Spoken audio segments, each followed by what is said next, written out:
முதலமைச்சர் உதயநிதி ஸ்டாலின் இந்த 2 பேருடைய பர்சனல் ரியாக்ஷனரி பாலிடிக்ஸுக்கு நாவேகோவோட கூட்டணி கட்சி தலைவர்களே ரியாக்ட் பண்ணியிருக்காங்க. இந்த மாதிரியான அரசியலை முன்னெடுக்க வேண்டாம்னு சொல்லி இது எப்படி பார்க்குறீங்க? யார் பர்சனலாக யாரை ஹிட் பண்ணுறாங்க? Where is action there is a reaction சொல்லுவாங்க. 75 வருஷ கட்சின்னு சொல்கிறாங்க திமுக. சட்டமன்றத்துடைய மாண்பும் தெரியும்னு சொல்கிறாங்க. முதல் நாளிலிருந்தே நாங்கள் அரசியல் மேடைகளில் பேசக்கூடிய பேச்சுகளுக்கும் தமிழக வெற்றி கழகத்தில் இருக்கக்கூடிய நாங்கள், எம்எல்ஏ இருக்கக்கூடிய நாங்கள், அமைச்சராக இருக்கக்கூடிய நாங்கள், தோழர் ராஜ்மோகன் முதற்கொண்டு எல்லோரும் மாண்பையும் அவையுடைய அடக்கத்தையும் முதல் நாளிலிருந்து நீங்கள் பார்த்துருப்பீங்க. எங்களுடைய பேச்சுக்கள் எப்படி இருக்குன்னு திட்டங்களையும் கருத்துக்களையும் கொள்கைகளும் மட்டும்தான் நாங்கள் பேசிகிட்டு இருக்கோம். தமிழ்நாட்டு வரலாற்றிலே முதல் முறையாக எந்த முதல்வரும் செய்யாததை ஜனநாயகத்தை நிலைநாட்டியது எங்கள் தலைவர். இதுவரைக்கும் ஆளுங்கட்சியுடைய முதல்வர் மட்டுமே பேசினதை ஊடகங்களுக்கு கட் பண்ணி எதிர்கட்சி தலைவர்கள் பேசினதை எப்பயுமே வெளியிட்டது கிடையாது. அந்த இன்செக்யூரிட்டி ஒரு ஆளுங்கட்சிக்கு எப்பயுமே இருக்கும். எதிர்கட்சிகள் பேசுறதை வெளியே காமிக்கவே கூடாதுன்னு. ஆனால் எதிர்கட்சிகள் பேசுறதையும் லைவ்ல கொண்டு வரணும்.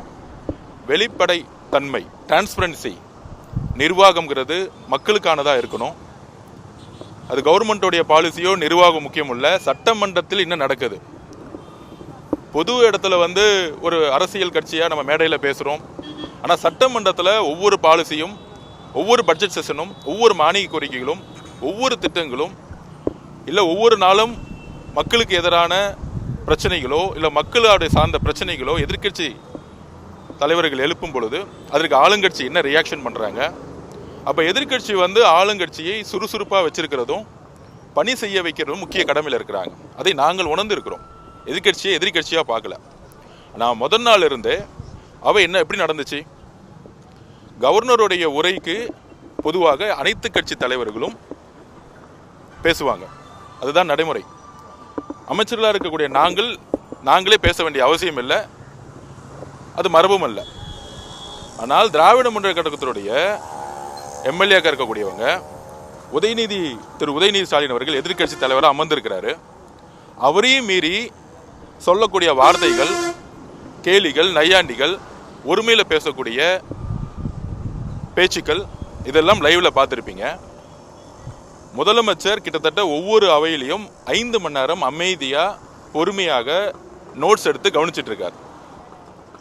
கவர்னருடைய தீர்மானத்தில், கவர்னருடைய உரைக்கு எல்லா கட்சி தலைவர்களும் பேசுகிறாங்க. எங்கே நாங்கள் குறுக்கிடுறோம்? எங்களுடைய கொள்கைக்கு எதிராக அவங்க பேசும் பொழுது, ஃபார் எக்ஸாம்பிள் திரு உதயநிதி அவர்கள் சொல்கிறாரு, நாங்கள் கவர்னரோட காம்ப்ரமைஸ் பண்ணிட்டோங்கிறார். அதுக்கு நாங்கள் எந்திரிச்சு பதில் சொல்கிறோம்.